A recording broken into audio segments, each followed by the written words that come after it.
In 5, 4, 3, 2, 1.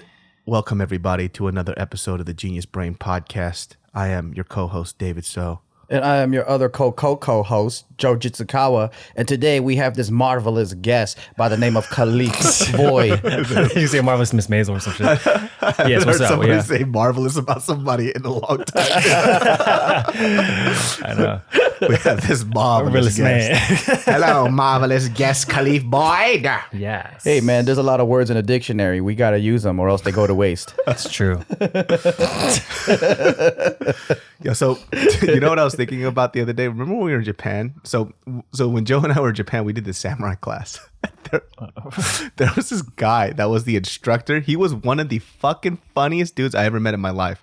Like, we didn't expect this guy to be the way he was. Because you know when you, like, samurai is supposed to be like very like strong, manly type of shit, which he was, like, compared to what we were doing, he was fucking dope. But the way he would explain things was fucking hilarious. Like, if he wanted us to do something that was manly, he would make a manly voice. And if he wanted us to do something feminine, he would do a feminine voice. He goes, if you have a sword, don't be strong like a man like this. But don't be like a gentle girl like a young. This motherfucker was crazy, dude. He's just putting the right kind of amount of energy into it. I guess like he's a theater actor. Right? Yeah, the samurai school we went to is like samurai theater.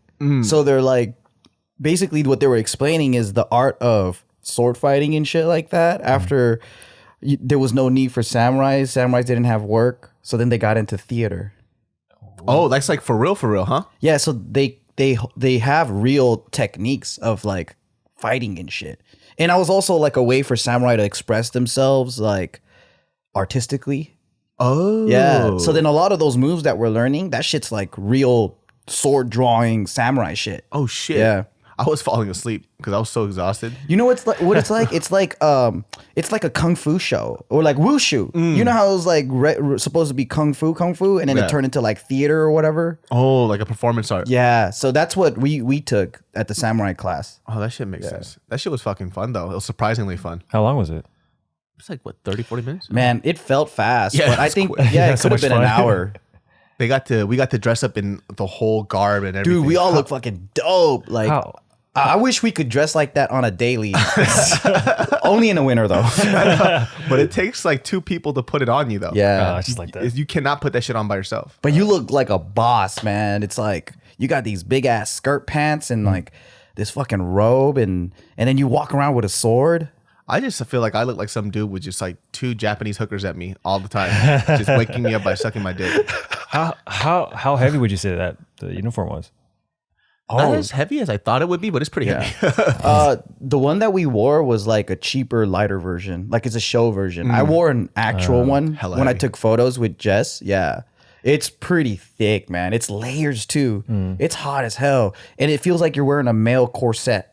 Oh shit! So it's like tight. Like, Yeah, just, it's tight. it's Yeah. just- wow. I mean, because they didn't have like belts, I guess, back then. So you just got to tie a bunch of fucking knots everywhere. And Because we did a tea ceremony out there too. And Yeah. then we had, In the uniform? no, in a different, we dressed up in something else right, too. right, but right.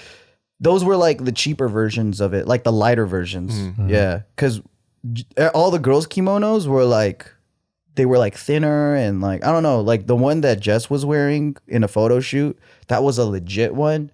And that shit looked crazy. yeah. Yeah.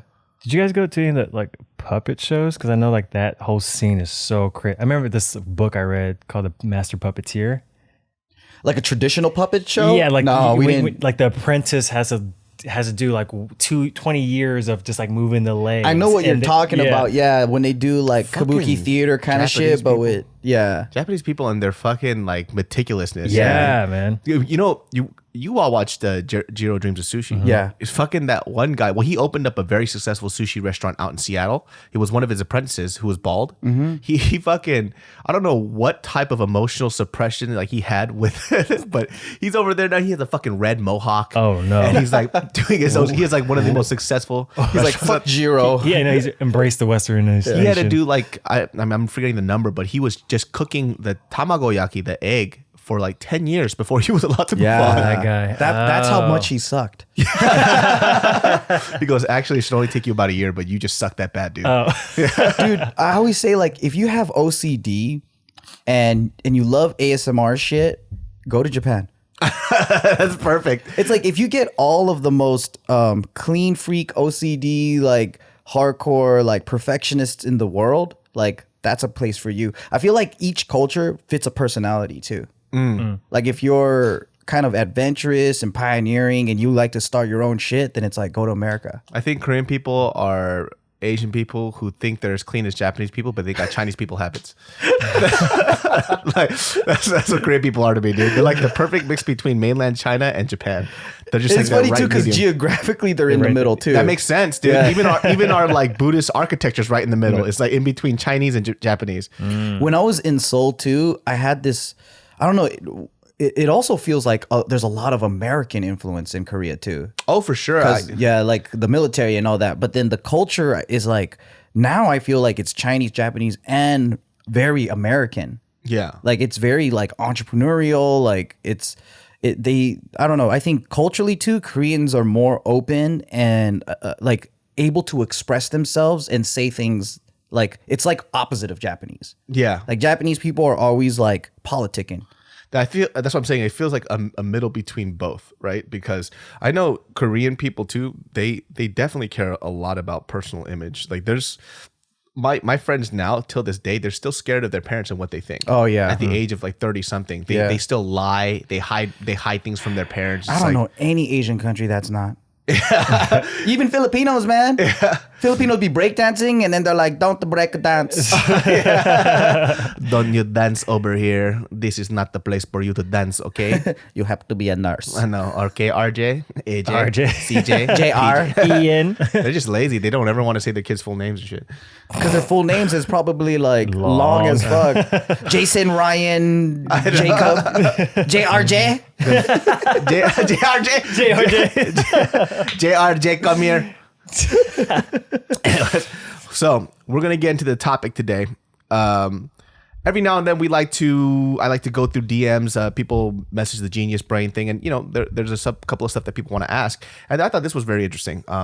They said, for Genius Brain, do you know of anyone that had to cut off their family for their own sanity and mental health? My family's notorious for booting out members. You fucking get the fuck out of here. Not only do we cut out people run from us too. It goes both ways, man. No, I think some people, they try too fucking hard to hold on to family that is toxic because they're like, nah, man, we're family. We got to fucking do it. But there's just some people that you just got to get rid of, man. Yeah, for me, this is a whole long story. I'm not going to go too much into it. But there was a point I didn't talk to my dad for a whole year. So when I was trying to be a stand-up comic and do music and everything else like that, my dad and I did not get along. Number one, there could be a numerous reasons for it. And understandably, I understand where he comes from too, because, I wasn't that great of a kid. So maybe he was trying to set up a future for me, but I didn't want to follow it. But what ended up happening was I would snap at him, he would snap at me, I would snap at him, he would snap at me. And I remember at a certain point I felt so fucking defeated. I just asked my mom, what am I supposed to do around dad? Like, how do we get along? Because as of right now, I feel he hates me and I hate him. She goes, you know what? You need to talk to him in a calm manner, speak to him kindly, and just say yes. Just for now, while you live under his house, just say yes. I said, cool, I'm gonna try this out. So, and you got to fight every 30 seconds. Yeah. So check this shit out. So this was like my last straw. So I basically what happened was I went to Bible study, came back, but when I left to Bible study, I broke this door. It was like I lived in the backyard in this shed area. We call it the shed, but it was actually just a separate house area. That's where I lived, and my dad built that. So I was living there, but it was so hot this summer. It was like 110 degrees that the wood kind of warped and it locked me in that room. So I had to break out, and so the latch broke. Like the Kool-Aid man. Wait, you lived in the backyard shack? Yeah, basically. We call it the shed. But the shed, it wasn't really a shed. not bad, yeah. It had AC, it had So it's like another It's like house. a pool house without a house. Yeah, without okay. a pool. Okay. Yeah. And so I broke that shit and I went out and I kind of just left it there. I mean, I had nothing I mean, what can I do? And it was in the yard, and the yard's gated out.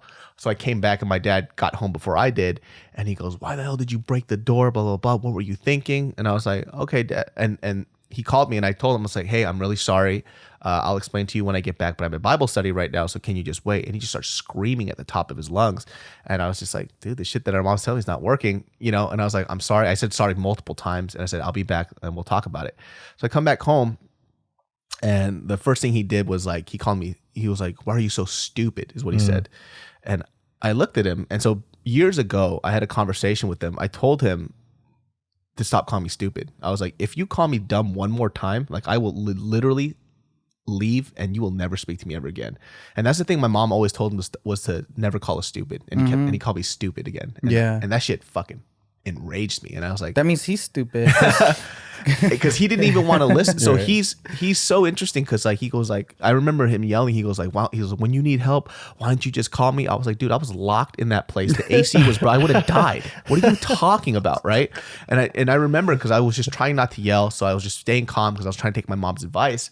So you didn't even get to explain that you couldn't get out. I couldn't explain it. Because he was just like yelling at you. Yeah, and he goes, "Why would you do that?" Blah blah. I was like, "Well, the door," and he just kept yelling over me, yelling, and it got into this whole fiasco where basically it got so confrontational. I actually just fucking shoved past him, and I literally, our glass door, I fucking like Muay Thai teeped that shit, and it fucking collapsed and fell forward. I went to the back, and I grabbed my shit, and I left. At this age, you're already too big, so he couldn't beat your ass. Yeah, I was just too big, but you know, I never ever fought back. So it's like you would fuck his perimeters. Yeah. You would pass him and punch the wall. Yeah. And then he's all like, "Oh, motherfucker, that's it." "Oh, you have terrible hand-eye coordination. My face is right here." Doesn't even know. You missed me again, bitch. Yeah. So basically what happened, like just to keep that long story short, I left. We had a point where I talked to him and I was like, "Hey man, like I told him he was wrong. I was like, "You were wrong, right?" But he's never wrong. Yeah. And my mom knew he was wrong, and he was wrong. And he couldn't control his temper. He was yelling at me. He called me dumb. And, you know, my mom knew it too. She was really upset at him. And How do you say stupid in Korea? Well, he called me retarded, basically. Pyeongsin. It's like retarded. Oh, Pyeongsin. Yeah. I've heard that. So, I've heard that. And I'm Japanese. But I remember because after I left and I came back, I went to get some more of my stuff. He was just screaming in the room, and I was outside his door, and I was just standing there. And I said when he finally quieted down, I was like, what I said to him verbatim was, "If you are telling me right now you didn't do anything wrong, since the day I was born, you've never messed up once in your life, then you and I can never have a relationship, right?" And then he said, "I've never done a single thing wrong to you." And that's already wrong in the statement. And I remember because there was like a pause, and then he said that. I was like, "Cool." And I literally grabbed my shit and I left, and I didn't talk to him for a year. My mom was like bawling and whatever, but he just wouldn't admit that he was wrong. And then that was like a point where I was like, I can't talk to this Stubborn dog. Dude. Yeah, stubborn. And so why are pastors so stubborn? Asian dad pastors are so fucking stubborn, dude. It's like, and he's not like that anymore. It has to do with either his youth or something. It could be just frustration from other stuff, relationship, fucking money. Mm-hmm. Definitely, yeah. Raising two fucking crazy ass kids. Well, one crazy kid, one normal kid. Yeah. He That's why your brother's his little angel. No, my dad, my mom. I remember my mom had a conversation with my dad. And I found this after the fact, but my mom told me that she had a conversation with him where he had this dream where he wanted his family to be in one household. Because he grew up in a broken household too. But he broke the household. Does he not understand that? So my mom would say that. She goes, "You should feel bad for your father because he's probably one of the saddest human beings I've ever met." I was like, "What do you mean?" I was like, "Because he grew up in a broken household. His house wasn't that great, right? But at the same time, because he doesn't want that to happen, he's trying to keep you guys as close as possible. But because he's doing that, he's pushing you away. So he's too thirsty. Yeah, he's a thirsty. He's too thirsty for family. Yeah. It's like, come on. So he's Chill like, out. so he says it's very sad. Yeah, it's like pretty sad. He's trying to keep you all together because he wants this family unit. But because he's doing that, he won't let you breathe. So he's pushing you away. Damn. But he wants to hold on to you so hard. So she says, feel bad for him. I was like, I do feel bad for him. But at the same time, not like, when I'm being abused. yeah, it's like, the fuck? You can't call me stupid and expect me to stay around. And so she talked to him. She goes, you have arguably, number one, she goes, if you wanted him to be this Korean kid, we should have lived in Korea. Why did you move us here? She goes, that was your choice. You chose to raise a Korean American kid. If you wanted a Korean kid where you live in this household and there's generational family stuff, then we should have stayed in Korea. So you have to live with that choice. So David's an American kid. What did you want? Damn. My mom said the same shit, dude. Your mom's smart. Yeah. And so she, and I think that kind of hit my dad a little bit. He goes, oh, David, he's not going to be the kid that I want him to be. I was like, of course not. Like, what did you think? And so at that point, he didn't even apologize after a year. You know how I came back into the house? He calls me up. He goes, I have a new puppy. You want to come That's see how it? you apologize? Yeah. And it's that little black and white chihuahua that You you can't saw. say sorry. Yeah. Dads, man. Yeah. So I went to go see the puppy and we played with the puppy. And then he was just like, you should probably just move back in. You should probably. It's still got to be an advice and shit. Yeah. He goes, you should. He goes, why don't you just move back in? I cleaned up the shed. It's nice. Like, you can just move back in there. And I was like, is he saying sorry or is I was like, all right, Baby steps. you know? Would it be? Are you past the point of like asking your father like how it was for him? Because your mom had to explain to you what it was for your father. For him to open up that conversation it might be a little overwhelming, but I mean, Oh, I know what it was like because we had I mentioned this before where we had a huge fight where he actually opened up and told me it was our last fight ever. It was like 4 years ago. So our last fight, he basically opened up and said, you know what? Like, you want this. She goes, I want to have a relationship with you like the way you think. he said that? Yeah, because I told him, I was like, what's your, basically we got into this thing where I told him like, why can't you just talk to me like a person? I was like, I call our mom 2-3 times a week because we just talk. Hey, what are you doing? Yeah. Oh, I'm just doing this shit, blah, blah, blah. We joke around, you know? Every time you call me, it's, what are you doing? Are you doing this right? Are you doing this wrong? Yeah. Why can't you just talk to me like a person? You're the one who wants to be close to me, but I haven't had a conversation with you ever, right? And he just goes, you know why I can't do that? Because my parents didn't talk to me like that. My mom didn't. Your grandma, your grandpa didn't talk to me like that. I didn't talk to them like that. I had to grow up. I had to take care of them. So for me, this is how I communicate. This is the only way I know how to. So he's like, you're trying to change me. You keep trying to change me and making me into this new guy, but I can't. This is how I am. So I'm at this point, I'm 60 years old. Who are you trying to change?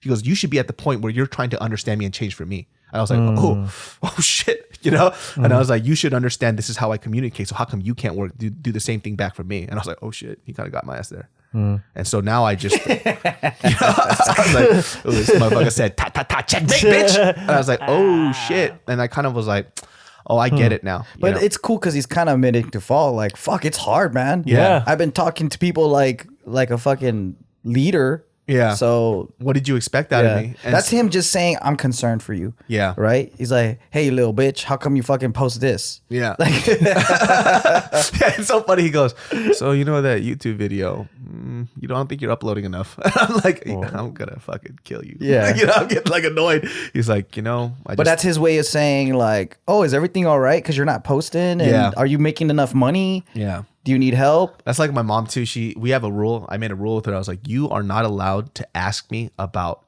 YouTube stuff because you don't know it and I don't know how to explain it to you. So stop asking, right? But without fail, 2 minutes later, you should probably post a video right now. I'm gonna fucking kill you, lady. Like I'm gonna destroy. I'll have one for you. Yeah. And we transfer it over. Oh my God, Yeah. that's so fucking funny. That's like the only. I mean, there's others too, but that's like the main time I had to like cut my dad out and then come back. That's really amazing that your father. But you didn't you took a break.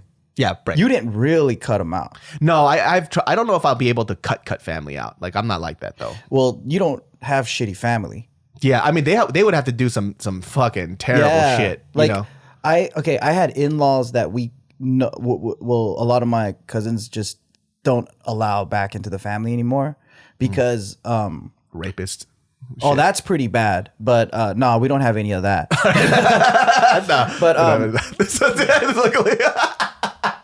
So he told us on a podcast about his uncle who has a little bit of issues with that type of shit. What? Yeah, but keep going. Saying Okay. Well, I want to get to that, but anyways. Hello, everybody. This podcast is brought to you by Audible. Listen up, Amazon Prime members. For a limited time, you can start an Audible membership and save 66% on your first 3 months, a total of $30 off. That's like getting 3 months for the price of one. And I know you love deals. You'll pay just $4.95 per month for the first 3 months. After that, it's only $14.95 per month. The offer is valid from July 1st all the way through July 31st, 2019.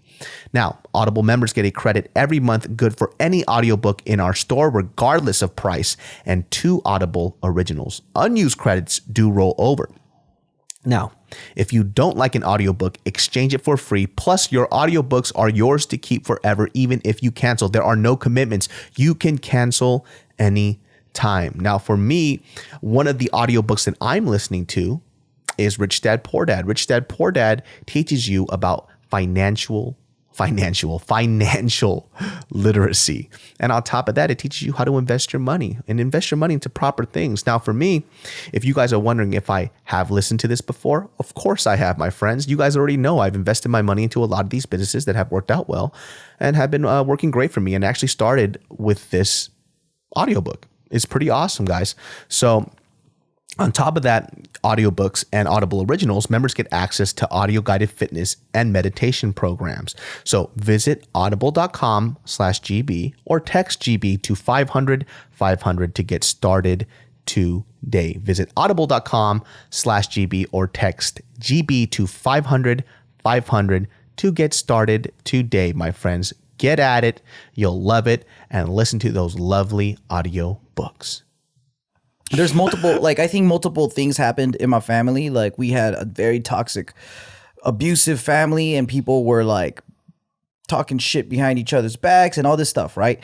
And then we found the root of the problem. What was happening is a couple of our in-laws, there was this one in-law. Okay, so my cousin's married to her husband. He's not our blood, right? Yeah. And then his older brother married this girl who's problematic, and she stirred up shit at the church. She's just one of those people that are constantly conspiring, finding shit about other people, being like frenemies or best friends with women, and then like getting all this shit. And then it's almost like high school just never left this bitch, and she's just Cersei, right?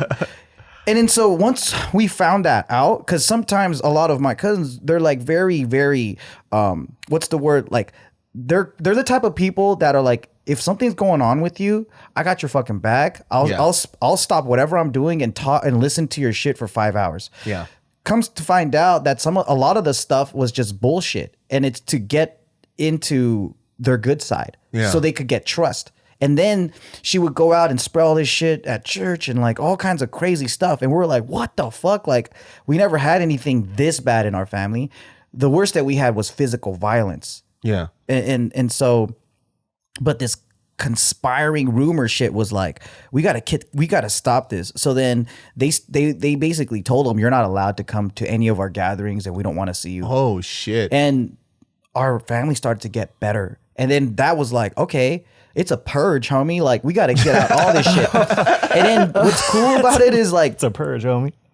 It's game over. There were so many interventions the next coming years that it was like, what's awesome is that we gave everybody, well, I was a kid back then, but they gave everybody an opportunity to change. Yeah. And to talk and to be vulnerable with each other and be open with each other and all this stuff, right? And then it came down to my uncle, and your uncle sounds very similar to your dad. Yeah. Horrible childhood, never fucking wrong. Pastor, so he's got a lot of power.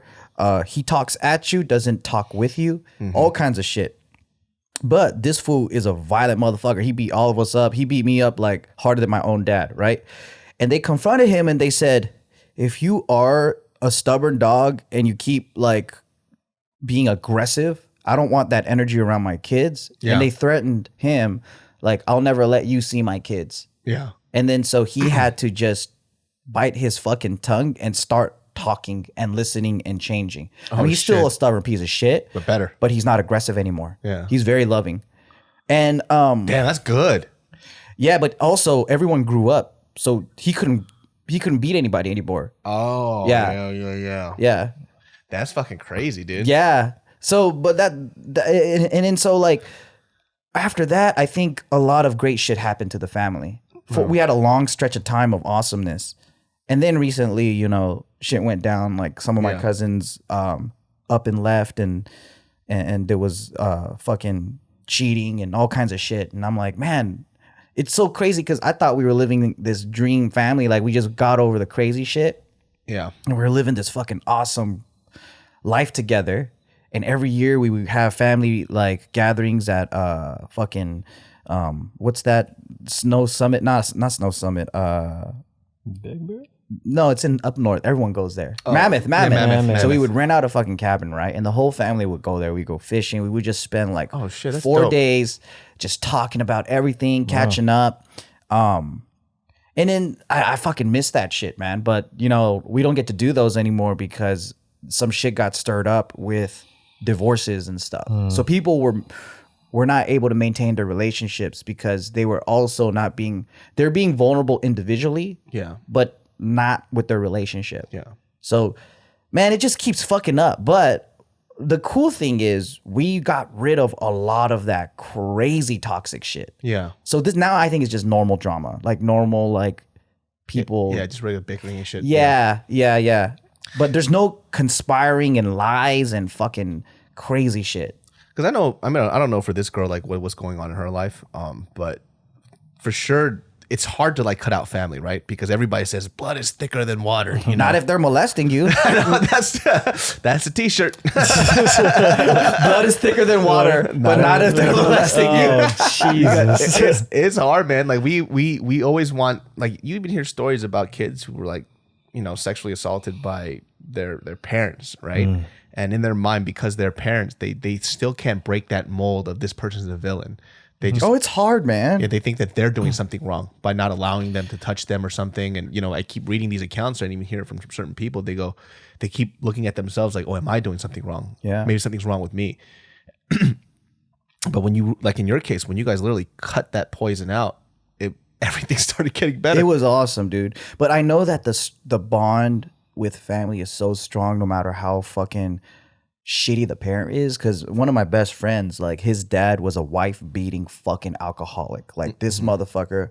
I was scared to sleep over his house because my dad he was violent toward us, but not to this extent. Yeah. To him, to his wife, like it was psycho level. It was scary. So I was sleeping over, and then this was smoking inside the house with kids around, like yelling at his wife, and I started fucking shivering in my bed. And then shit. that fool came in reeking of alcohol, and he started petting me, and he's like, "Sorry, did I scare you? Did I scare you?" And his wife comes in, he's like, "Let him sleep." And then she's crying and shit, and he goes down to my buddy's bed, and then he fucking goes in and spoons him, and he goes, "I'm sorry, baby. Did I scare you?" And he's patting his head. Just drunk as fuck. The whole room smelled like fucking alcohol and cigarettes. That's fucking crazy. And then in dude. the middle of him doing that, and his wife is just, let him sleep. And he goes, "Shut the fuck up." And he gets up and he smacks her and shit.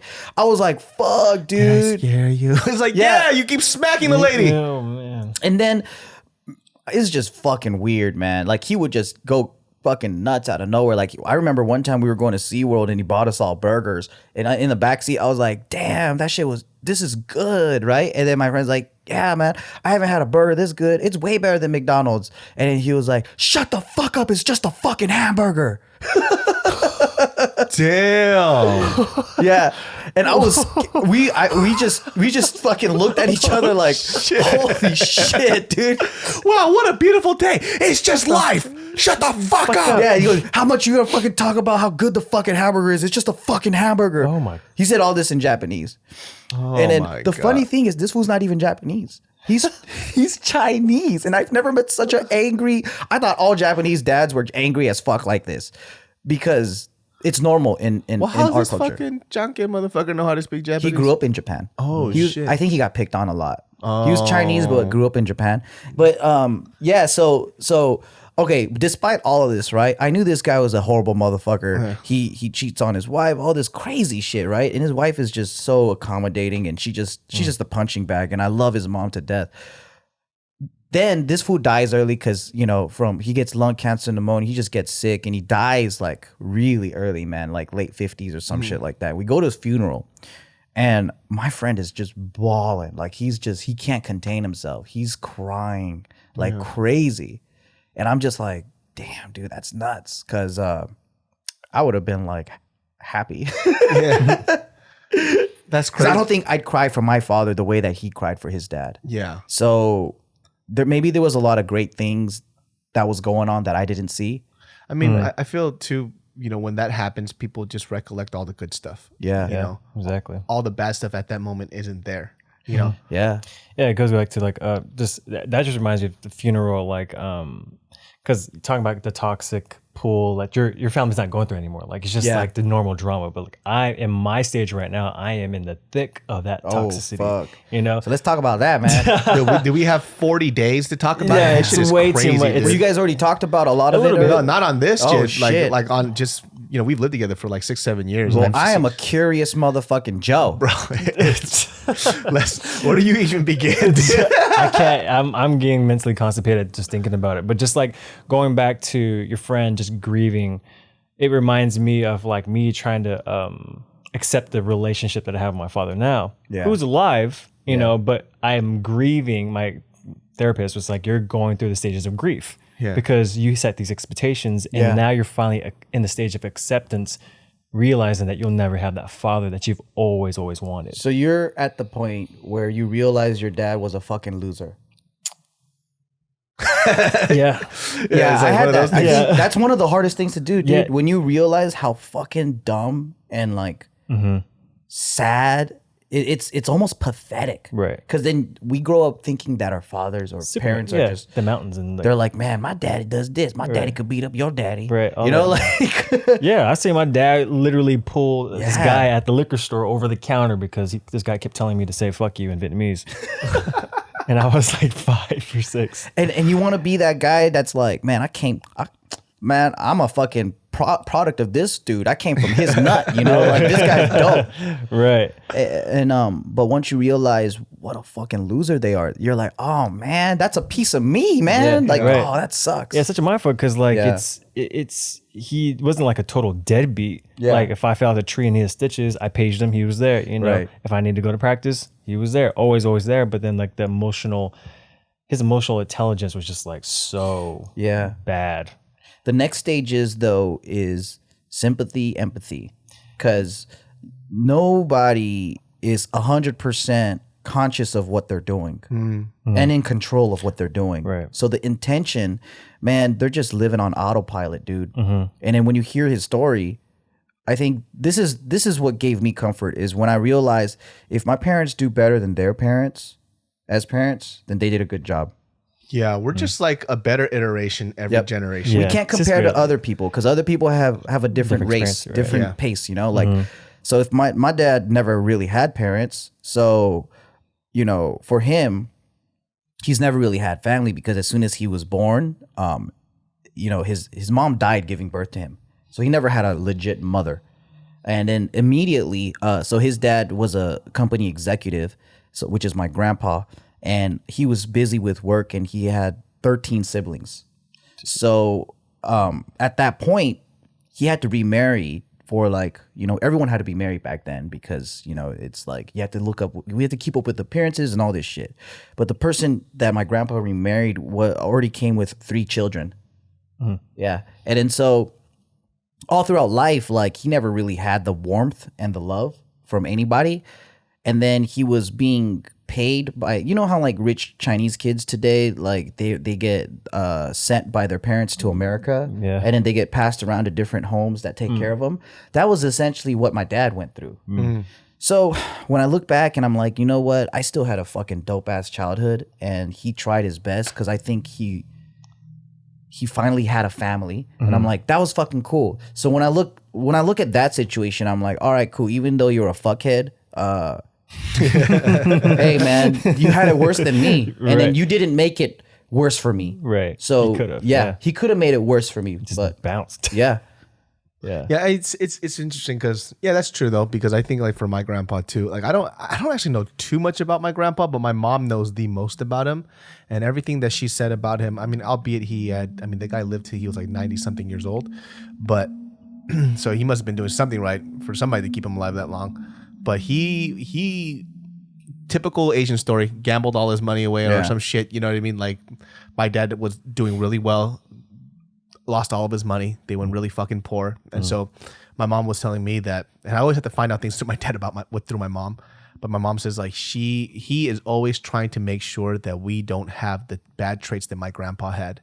And so that's why I think he was so hard on me specifically, because he would see a lot of similarities that he saw in his dad and me. Yeah. You know, so he would always he would make him mad. He's like, you're funny and my grandpa's funny. I was like, this guy is just fucking funny, just trying to be all just floating around, you know.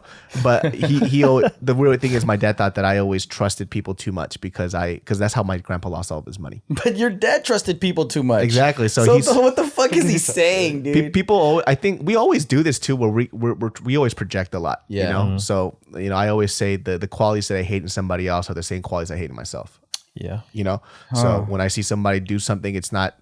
Even when I give advice, it's not like I'm giving you advice. I'm giving advice to myself first. It's like, damn, don't do that because I know what it's like. I know I've done that shit. I've done it so many fucking times. Like I've definitely got burned quite a few times. Now I make sure that I try not to. I keep my circle very small, and which is something my dad told me since day one. But I had to get burned to learn that shit. I think we all do though. Yeah, Totally. You know, you can't go throughout life without dodging any pain. Yeah. So like if this person is talking about like, oh, should I get rid of family? It depends. I always say it depends on how much it affects you. Yeah. Because like it might not be as extreme as like you're getting fucking molested by this person, which obviously everybody should leave.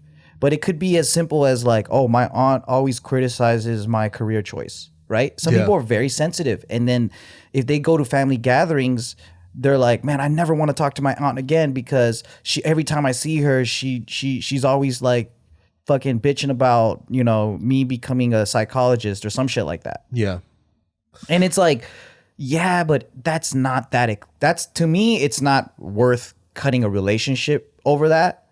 But for some people it is, because it like it's so much, like they're so sensitive to where that whatever negative shit that the aunt says, they're thinking about it for a whole week so that they can't do anything. I feel like if that's one of the cases, I'm not for this person or anybody else, then you feel like you have to cut that person out. That's actually more of an internal change that you could do. Yeah. You know, you learning how to have a thicker skin and understanding how to not internalize what people's opinions are or whatever, you know, like, and to me, I see it as a learning opportunity. So, yeah. It might be hard, but that's almost like running from everybody that gives you a hard time. Yeah. No. There's a lot of personal responsibility that it takes to really do that too. So I know for a fact, I think a lot of college, specifically Asian students, I don't know if it's because of media or whatever, but there's like this trend of like fucking Asian parents always trying to make me do this. It's like, well, my other flipping perspective to that is like, I know that a lot of Asian kids get financial support from their parents. Yeah. Which I know a lot of kids who aren't Asian don't get that. They don't. When they're 18, they're grown up and they have to move the fuck on. Yeah. Out. So for me, it's like, you can't have your cake and eat it too. You can't say, mommy and daddy pay for my college, pay for my food, my clothes, my car, everything, but let me live my life the way I want. They're not your Santa Claus. Nope. So if you want to live the way you want to live, but still take everything, but give nothing back to them, how is that fair for them? You know, I mean, I know it's still fucked up that they want to control your destiny, but you're wanting to have your own destiny while with this free ride. So you have to make that choice. You could technically go to college, find your ways, get financial aid, do everything else, you know, and get a job while you go to school like other people do, but you don't want to do that. Yeah. But you just want to sit there and say, oh, my parents won't let me do this. No, you can. You just have to stop taking their money. Yeah. You know, and those are choices. Yeah. It's not an ultimatum. You could make it happen. It'll be a harder road. And sometimes you gotta cut off your parents temporarily if you wanna make your own decisions in life. Yeah. And because you gotta cut them off, and you gotta cut off that paycheck too. Yeah. You gotta cut everything off, because we know Cassie. Yeah. She did this. Yeah. Logalates. Yeah. She, you know, her parents were very against her doing what she wanted to do in life, so she had to go out and just like cut out that type of energy and go out there and try to make it on her own. And she did amazingly well. Yeah. But then she came back and then, you know, remedied relationships or basically she's in contact with them again. Right. Yeah. Like, but like, I think that's it. I think it's, what do you mean by cutting off? Because when I say cut people off, we're done. Yeah. They don't exist. Yeah. They're dead to me. Yeah. But I do take breaks from people because sometimes I need to take a break to think like, is it me? Like, is it me that's not strong enough, or I'm not looking at it the right way? Yeah. but I can't think when they're pissing me off. So That's a good point. Yeah. Totally take a break. And I would always say, like, look at a person and see their core traits and try to look at it with a clean mind, because it's easy to see them as evil when they're hurting your feelings. Yeah, I think breaks are something that help a lot of people out too, because sometimes it's not even that person's doing anything wrong. You just need to be by your fucking self. Yeah.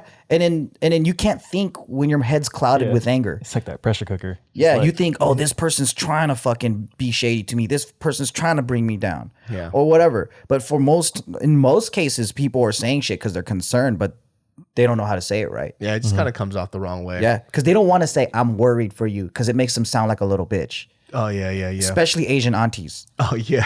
But they're hella worried. They were like, are you paying your rent on time? Are you okay? But they're just like, you're not a doctor yet. Yeah. That's hard, man. I don't.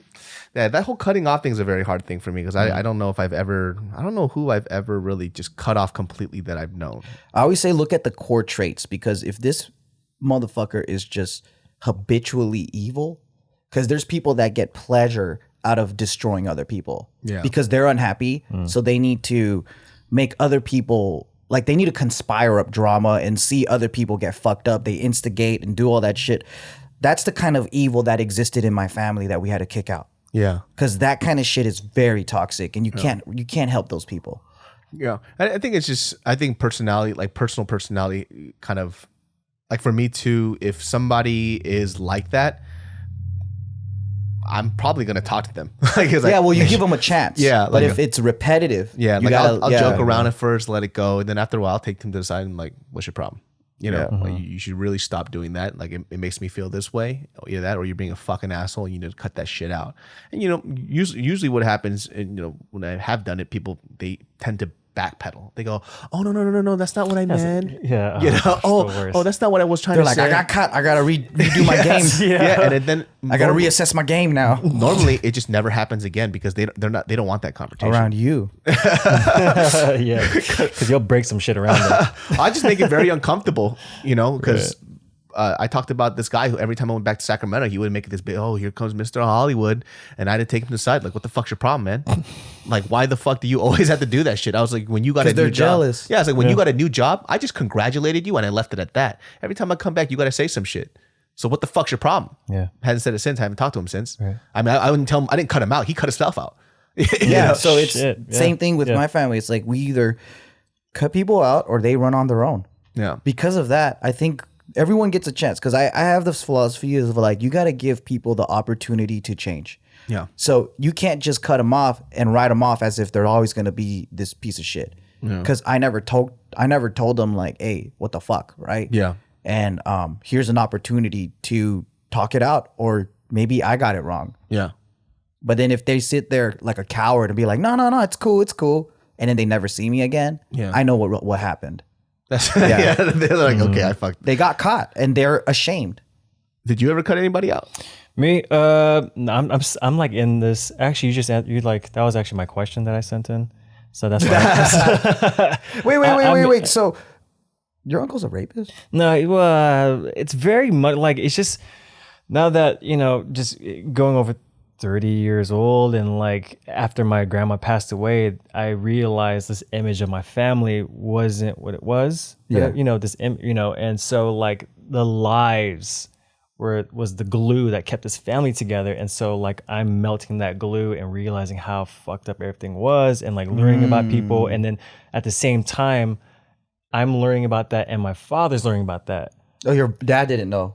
Well, my dad, I mean, he knew, but he's like, now that my grandma's gone, it's like this whole new responsibility for him. Yeah. She was the veil. She was the veil. She kept it together. She was like, just don't cause any, it's just like, just keep your mouth shut and let's just keep doing this as long as we can. And then the kids always find out later, because the adults probably all know, and then the kids, right. And so like, just with my uncle, he's just a registered sex offender. Just a registered sex offender. No, he is a registered sex offender. But it's just like, it's just this weird protection, because also I think I mentioned in the other podcast that he's still trying to be protected. They're still trying to protect this image. They can't treat him like the Catholic Church, man. Yeah, that's what it feels like. That's exactly what it feels like. If you got a hot ass daughter, keep her away, or a hot ass son, whatever it is. So yeah, that's what's going on currently right now. I mean, it's not like, oh my God, he's the devil. There's a lot of fucking sex offenders, and it depends on what degree. Right. Yeah, like, is he kidnapping women and fucking raping and killing them? No, like, I don't know, like, or did he just like do something stupid? Date a 17-year-old girl. Yeah, I mean, there's different levels to it. So, but also, it's just about like, if the family knows, then they can also help him Yeah. instead of like ostracize him. Yeah, it's like a weird, and because when you say you don't have to cut the person off, but to take a break so you can assess it and see if that person serves you and that energy that you need currently, because you're in your own shit too, with your other responsibilities in your family and whatever. So I'm just trying. I'm like listening and thinking about what my father and my auntie are doing now to address this new situation. Now that the patriarch is gone, and I'm the son looking at my father, who's now the 17-year-old, 18-year-old. I see him as Is he the oldest? He's the youngest, my dad. How come the youngest doesn't take over? I mean, the oldest. He's the registered sex offender, but he's also drug addict. Oh, so he's not like the Sure, oldest. yeah. Yeah. I see. I think the sad part about it is that how shitty is it for your grandma that at that age she still had to hold everything together? There's a certain point in age where she's supposed to pass that torch. They have to, yeah. The kids are supposed to take over the adult responsibilities and allow their parents to finally relax. Relax, right? Yeah, because he did all that work. But your grandma still to the day she passed, she still had to keep the peace and try to keep everybody together. Right. And that should have passed on to the children, and they should have been able to allow her to relax. And it makes me think about how lonely did she feel. I mean, she had 3 other siblings, but it just made me analyze it and so much curious and like regretful that I didn't ask my grandma about it. It's just like how alone in it did she feel, that the being lonely forced her to distract herself with just keeping it as tight as possible. Yeah, because she was divorced. Right. Because my grandpa cheated and left to Louisiana. Yeah. And started a new family. So my grandma was by herself in this house. It was just a church and her house. Is it dad's side or mom's side? Dad's side, yeah. Damn. Yeah, so that's true, because you're so sad. You rather have toxic people around you because you're so lonely. And you're talking about, and you're in you're in Victorville, like Barstow. There's nobody there. Exactly. So it's like, no offense, but there's no one out there. You want to make tumbleweeds and shit. Yeah, you want to make friends with Cactus and a Roadrunner, or exactly. There's a lot of Roadrunners out there. We were playing ball the other day, and there's this kid. This little oddball kid, right? Playing ball. This was like in his jeans. He had like the fucking Pippins on and shit. Yeah, it was hot. He's just a little odd kid, and we play basketball. And the way he shoots, this fool would lock his knees and just never use anything but his arms and just launch that shit. Yeah. And then what'd you call this fool? I can't say it. Yeah, you can. Oh yeah, I can. I can't say it. I was like, man, bro, where you from, man? He was like, what did he say? Where was he from? Like Lancaster or like Palmdale? Palmdale, yeah. He's like, I'm from Palmdale. I was like, oh man, I knew you one of them desert Negroes. Them shoes and them jeans and that polo and that jump shot. I was like, oh my God. Yo, so we allowed this kid to come play ball with us, right? Because we were just shooting around. I missed my shot. He goes, whack. I'm like, I don't even know him. First thing out of his mouth. Whack. Yeah. Whack. Yeah. I was like, I'll slap the shit out of you, kid. What the fuck's wrong with you? But then he also was like, who's your top 5 players, right? This kid's 17. He's like, first off the bat, Magic Johnson. Magic Johnson. So what? I was like, yo, is this guy like 40 years old? Or maybe we don't know his age. He said, I gotta first off the bat, Larry Bird. Yeah, I gotta do that. I gotta go Kareem, man. I was like, what the fuck? Like, how old are you, dude? Yeah. That's just fucking crazy. Yeah. A 17-year-old kid would say Magic Johnson, Kareem. Like, that's so odd. I was like, have you watched him play? He's like, I saw highlights. That's fucking wow. crazy, dude. But yeah. Why is he trapped in the fucking past? I don't know. That he never even went through. Yeah. Lancaster, he just watches everything on VHS tapes or some shit. Yeah. That shit was so fucking funny, man. Yeah. Oh, shit. Well, that time is up on that one, man.